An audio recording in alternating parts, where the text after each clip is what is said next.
Hello दोस्तों, स्वागत है आपका नए सेशन में। लास्ट सेशन में हमने देखा जलमंडल को। अगर हम देखें तो पूरी पृथ्वी पर स्थल मंडल, जलमंडल तथा वायुमंडल, यह तीनों संकल्पनाएं एक दूसरे से जुड़ी हुई हैं। इसी को हम पर्यावरण पारिस्थितिकी में जैव मंडल कहते हैं। जहां पर स्थल मंडल, जलमंडल तथा वायुमंडल मिलते हैं, वहीं पर जीवन का विकास होता है। अगर इसमें से एक भी घटक मौजूद न हो तो जीवन की संकल्पना करना मुश्किल हो जाएगा। अगर हम देखें चंद्रमा पर गैसें मौजूद नहीं हैं, इस वजह से वहां जीवन की संकल्पना अधूरी है। अगर हम इसको देखें, इसीलिए वायुमंडल, जलमंडल और स्थल मंडल तीनों ही महत्वपूर्ण हैं। तो आज हमारा जो टॉपिक है वह है वायुमंडल। और वायुमंडल बना है वायु से, और वायु यानी कि गैसों का एक समूह। तो हम देखें तो आज हमारा जो टॉपिक है वो गैसों को समझाएगा, वह पवनों को समझाएगा, वह दाब को समझाएगा, वो वर्षा के प्रतिरूप को समझाएगा। तो शुरू करते हैं आज के सेशन को। सबसे पहले वायुमंडल की परतों को समझेंगे। वायुमंडल की जो परतें हैं वह टेम्परेचर के आधार पर उनको 5 भागों में बांटा गया है। सबसे पहले अगर हम देखें तो वायुमंडल को क्षोभ मंडल, अगर देखें तो सबसे पहले क्षोभ मंडल। तो क्षोभ मंडल क्या है? क्षोभ मंडल 8 से 16 किलोमीटर के मध्य का क्षेत्र है। इसका ऊंचाई ध्रुवों पर 8 किलोमीटर तथा विषुवत रेखा पर 16 किलोमीटर है। जितनी भी भूभौतिकी क्रियाएं होती हैं, गैसें हैं, बादलों का निर्माण है, यह सब क्षोभ मंडल में होता है। क्षोभ मंडल में अगर हम देखें तो क्षोभ मंडल में अगर आप 1 मील ऊपर जा रहे हैं तो आपका 10 डिग्री टेम्परेचर कम होता है। कितना? 10 डिग्री, यानी कि 165 मीटर यदि ऊपर जा रहे हैं तो 1 डिग्री टेम्परेचर आपका कम होगा। 1 डिग्री टेम्परेचर आपका कम होगा। आप देखते हैं पहाड़ी क्षेत्रों में, हम जैसे पहाड़ी क्षेत्रों में ऊंचाई पर जाएं तो टेम्परेचर क्या होता है? कम होता है सामान्यतः। और जितनी भी भूभौतिकी क्रियाएं, बादलों का निर्माण, वर्षा, ये सब कहां होता है? क्षोभ मंडल में। उसके बाद है समताप मंडल। समताप मंडल 50 किलोमीटर तक का क्षेत्र है और इसमें सबसे महत्वपूर्ण बात है ओजोन परत। ओजोन परत की जो ऊंचाई है वो 20 से 35 किलोमीटर के मध्य है। ओजोन परत करती क्या है? तो ओजोन परत करती है जो सूर्य की पराबैंगनी किरणें हैं। किसकी? सूर्य की पराबैंगनी किरणों से बचाव करती है। वो पृथ्वी पर सूर्य से आने वाली पराबैंगनी किरणों को रोकने का कार्य करती है। और यदि ये पराबैंगनी किरणें सूर्य की पृथ्वी तक आएंगी तो क्या होगा? मनुष्य में अगर वह उसकी त्वचा पर गिरेंगी तो त्वचा से क्या होगा? त्वचा का कैंसर, स्किन कैंसर होने की संभावना। उसके बाद समताप मंडल और मध्य मंडल के बाद जो आयन मंडल है, इन दोनों के मध्य एक बफर है जिसे मध्य मंडल कहा जाता है। मध्य मंडल से ऊपर है आयन मंडल। आयन मंडल अगर हम देखें तो आयन मंडल बहुत महत्वपूर्ण है। जितनी भी रेडियो तरंगे हैं, आप देखते हैं टावर, सिग्नल और पृथ्वी पर मिसाइलों के लिए लगी रडार सिस्टम काम करती है रेडियो तरंगों पर। और रेडियो तरंगे आयन मंडल से परावर्तित होकर वापस लौट आती हैं। तो आयन मंडल क्या है? रेडियो तरंगों का क्या होता है? इसमें परावर्तन होता है, रेडियो तरंगें वापस लौट आती हैं। जैसे अगर आप यहां हैं और आपने किसी व्यक्ति को फोन किया तो आपके फोन से पहले नजदीकी टावर, सिग्नल तक एक फ्रीक्वेंसी जाएगी और वह जो रेडियो तरंगों के माध्यम से कहां तक जाएगी? आयन मंडल में। और वहां एक सैटेलाइट से टकराने के बाद वह वापस लौटेगी जिस व्यक्ति को आप फोन कर रहे हैं उसके निकटतम टावर तक, और फिर उसके बाद वो निकटतम टावर उस व्यक्ति के पास उस सूचना को पहुंचाएगा। यह होता है आयन मंडल। आयन मंडल से बाहर है बहिर्मंडल, और बहिर्मंडल जहां से समाप्त होता है वहीं से स्पेस यानी अंतरिक्ष की शुरुआत होती है। अगर हम देखें वायुमंडल में, तो वायुमंडल में सबसे अधिक जो गैस पाई जाती है वह है नाइट्रोजन, 78.03%। दूसरी सबसे बड़ी गैस पाई जाती है ऑक्सीजन, 20.99%, अप्रॉक्स 21%। तीसरा है ऑर्गन, 0.932%। चौथा कार्बन डाइऑक्साइड, 0.03%। तो यह महत्वपूर्ण 4 गैस हैं। सबसे ज्यादा nitrogen 78%, oxygen 21%, organ 0.9%, carbon dioxide 0.03%। अगर हम देखें तो पृथ्वी पर जो ऊर्जा का सबसे बड़ा स्रोत है वह है सूर्य। क्या है? सूर्य। तो पृथ्वी पर सबसे बड़ा ऊर्जा का स्रोत है सूर्य, और सूर्य पृथ्वी को 3 विधियों के द्वारा गर्म करता है। कितनी विधियों के द्वारा? 3 विधियों। पहला है चालन, कंडक्शन, संवहन, कन्वेंशन, और विकिरण, रेडिएशन। चालन क्या होता है? अगर कहीं आग जल रही है, आप उसमें रॉड गर्म कर रहे हैं, लोहे की एक रॉड है, छड़ है, उसको गर्म करते हैं, तो लोहे की छड़ जो आग पर है पहले वो गर्म होगी और धीरे धीरे गर्म होते हुए कहां तक आएगी? आपके हाथ तक आ जाएगी। जैसे आप गैस चूल्हा जो होता है उस पर अगर आप बाउल को रखें तो आप उसको जब उसमें रखी हुई चीज को गर्म करते हैं तो वह वस्तु तो गर्म होती है, साथ में वह बाउल भी पूरा गर्म हो जाता है। आया समझ में? वह होता है चालन। दूसरा होता है संवहन। संवहन क्या होता है कि ठंडों में हम अलाग यानी कि आग जलाते हैं तो उसके पास बैठ जाते हैं, उसके कण हमारे ऊपर नहीं टकराते, हम अपना हाथ उस पर नहीं रखते हैं। क्या होता है? वहां वायु के कण क्या करते हैं? वायुमंडल को गर्म करते हैं और आपको गर्म महसूस होता है। तीसरा विकिरण, ये किरणों के द्वारा होता है, रेज के द्वारा तापमान गर्म होता है। तो सूर्य का जो सूर्य ताप है वह 3 विधियों के द्वारा पृथ्वी पर पहुंचता है, चालन, संवहन और विकिरण। अगर हम देखें तो जहां पर ताप अधिक होगा वहां पर वायु गर्म होगी, और जितनी वायु गर्म होगी उसमें पानी की मात्रा उतनी कम होगी, और पानी की मात्रा जितनी कम होगी यानी जलवाष्प की मात्रा कम होगी, वायु उतनी हल्की होगी, यानी कि वायु का निम्न दाब बनेगा। जैसे भूमध्य रेखा पर देखें तो वहां गर्मी ज्यादा होती है तो हवा हल्की होती है, उस वजह से वहां पर कैसा होता है दाब? लो प्रेशर बनता है। उससे ऊपर जाएं उपोष्ण उच्च दाब, यहां पर टेम्परेचर क्या होता है? कम होता है भूमध्य रेखा के मुकाबले, तो यहां पर हवा भारी होती है और भारी होगी तो यहां पर दाब अधिक होगा, हाई प्रेशर बनेगा।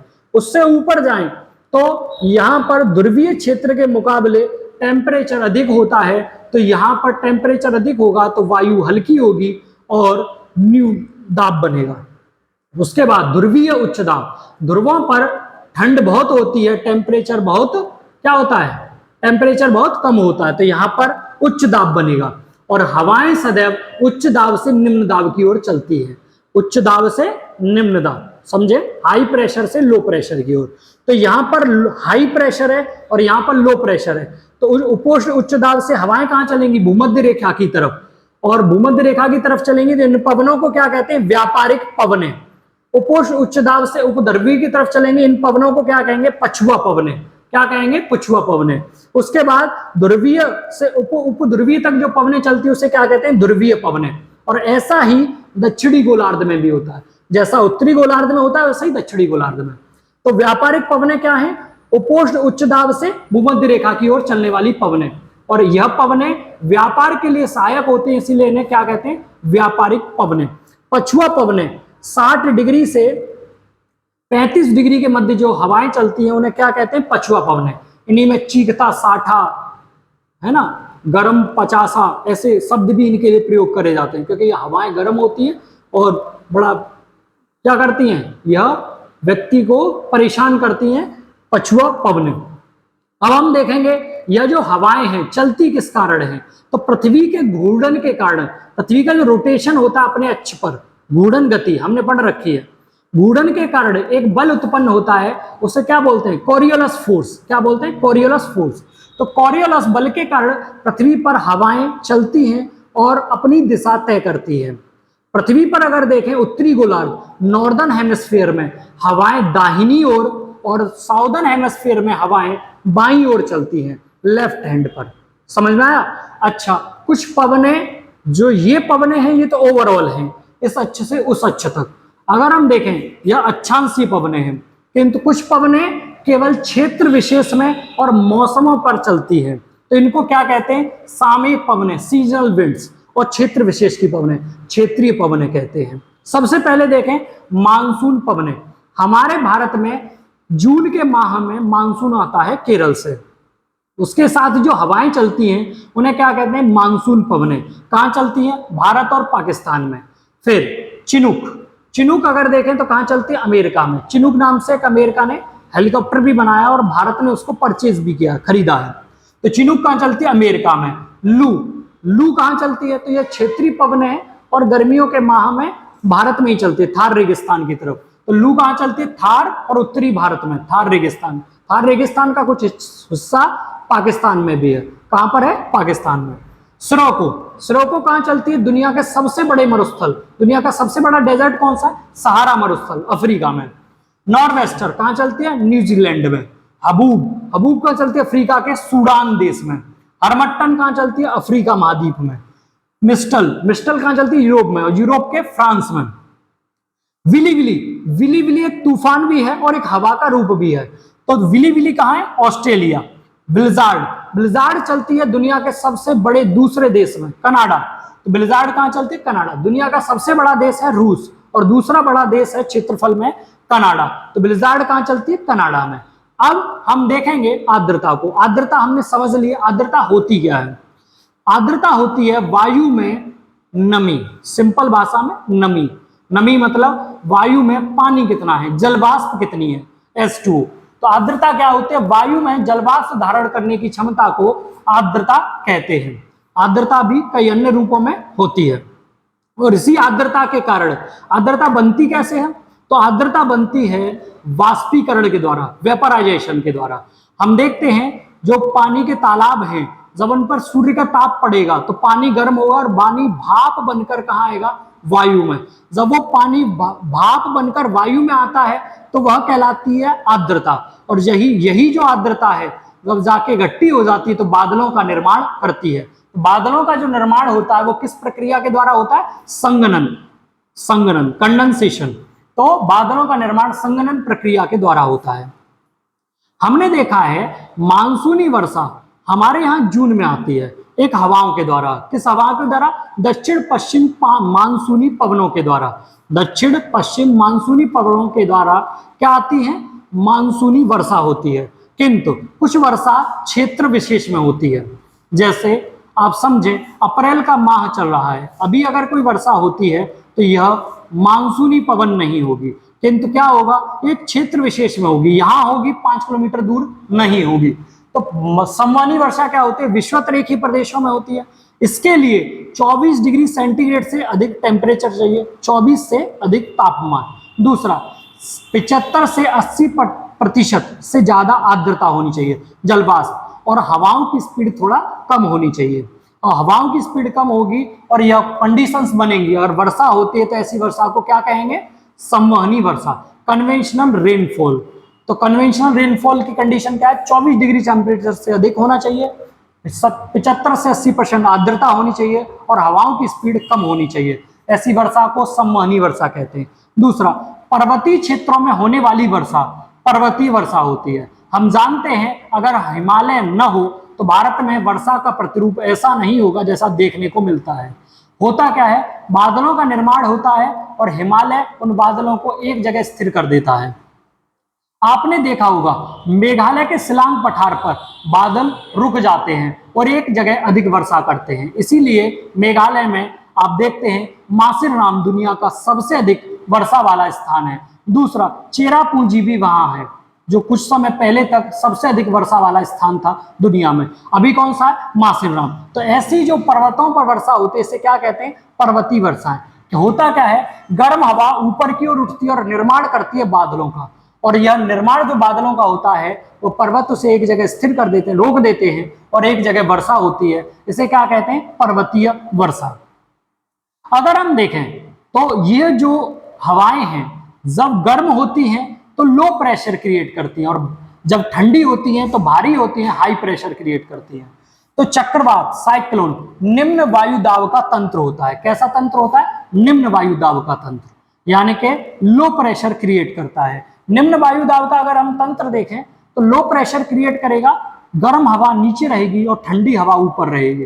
तब जब इनमें क्या होगा, घर्षण होगा तो एक क्या होगा, एक हवाओं अलग तरह से हवाओं का निर्माण होगा और यह एक चक्रवात का निर्माण करेगी। क्या करेंगी, साइक्लोन का निर्माण करती है। हवाएं जब क्या करती हैं, एक दिशा में घूमने लगती हैं तेजी से, तो उसे क्या कहते हैं, चक्रवात। और उसके हवाओं के केंद्र में क्या होता है, निम्न दाब का तंत्र। उत्तरी गोलार्ध में चक्रवात की दिशा वामावर्त होती है, सुई की दिशा में, जबकि दक्षिणी गोलार्ध में दक्षिणावर्त होती है। सुई की जो दिशा होती है, घड़ी की सुई की जो दिशा होती है, उसके विपरीत दिशा में। एक कंडीशन होती है प्रति चक्रवात, एंटी साइक्लोन की। उसमें क्या होता है, इसमें निम्न दाब का केंद्र बनता है, उसमें उच्च दाब का केंद्र बनता है। ठंडी हवा नीचे होती है और गर्म हवा ऊपर होती है। इसे एंटी साइक्लोन भी कहते हैं। आप देखते हैं कि मुंबई के तट पर कभी कभी एंटी साइक्लोन भी बनते हैं। दुनिया में कई तरह के साइक्लोन हैं, कुछ के नाम भी हैं। जैसे आप देखें हरिकेन, हरिकेन कहां पर आता है, तो आप देखेंगे यह मैक्सिको की खाड़ी के पास आता है, मैक्सिको की खाड़ी के पास और अमेरिका के दक्षिणी हिस्से पर। तो हरिकेन कहां आता है, अमेरिका में। टाइफून, टाइफून बनता है प्रशांत महासागर में, टाइफून बनता है प्रशांत महासागर में। और इसको देखें तो कहां बनता है, जापान, चीन, फिलीपींस के तट पर, जापान, चीन और फिलीपींस के तट पर। अगला है टॉर्नेडो, टॉर्नेडो कहां बनता है, तो आप बताएंगे टॉर्नेडो बनता है अमेरिका में, यूएसए। तो यह प्रमुख क्या है, चक्रवात जो पूछे जाते रहे हैं। तो आज हमने देखा आर्द्रता, सीजनल विंड्स यानी कि सामयिक पवनों को देखा, हमने वर्षा के प्रतिरूप को देखा, हमने वायुमंडल की परतों को देखा और वायुमंडल में मौजूद गैसों को देखा, और यह क्यों आवश्यक है यह भी समझा। आप स्क्रीनशॉट ले सकते हैं। उम्मीद है यह सेशन आपको अच्छा लगा होगा। परीक्षा में इस टॉपिक से बहुत ज्यादा प्रश्न पूछे जाते रहे हैं, और इस टॉपिक के समाप्त होने के साथ ही हमने फिजिकल ज्योग्राफी को खत्म कर लिया है। कल से हम वर्ल्ड ज्योग्राफी यानी कि महाद्वीपों को समझ रहे होंगे। तो मिलते हैं नेक्स्ट सेशन में, तब तक वीडियोस को लाइक करें, सब्सक्राइब करें, शेयर करें। नमस्कार।